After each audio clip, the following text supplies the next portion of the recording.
I created these textures with my jelly plate and some stencils, and if you'd like to know how I did it, then carry on watching, because all will be revealed.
I think it's time now for a reassessment of what I've done over the last two videos.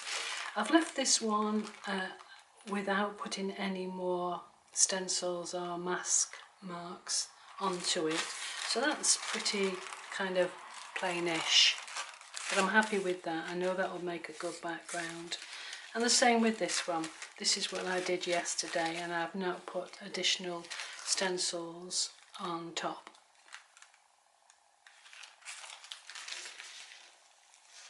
I did this one today, and there's parts of it that I really like. I like this bit here. I think that's going to look quite nice.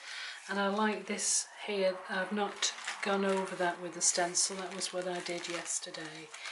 So there's parts of this that I think will work. Even this kind of ribby bit in the middle, I like that. This looks like a bit of a hodgepodge of confusing marks.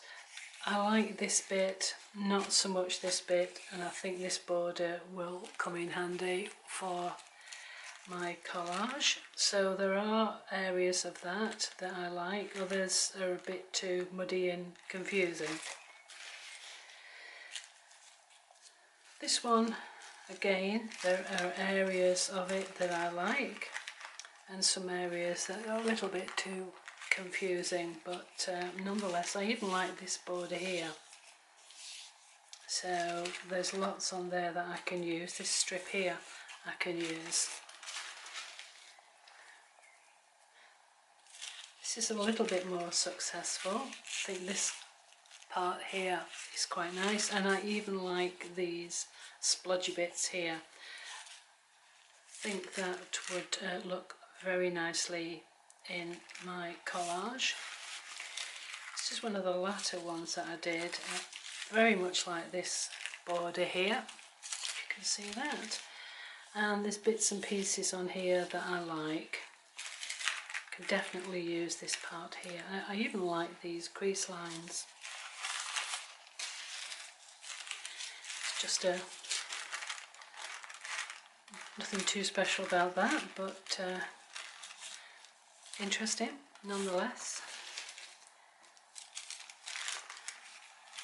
Here's some more. This is what I did yesterday when I put the stamp on top. That's going to be a nice background. And you see here, you can just about see the gold. I'll sort of move it around. These are the ghost prints that I use with the Payne's black, Payne's grey and the gold. Again, more bold. So those are all my various pulls and experiments with my gel plate and some wet strength tissue paper and one or two different colours. So I hope you enjoyed it. The next video is going to be what I do with these when I put them into my art journal. So I hope you'll join me for that, and I very much look forward to seeing you again very, very soon. So bye for now.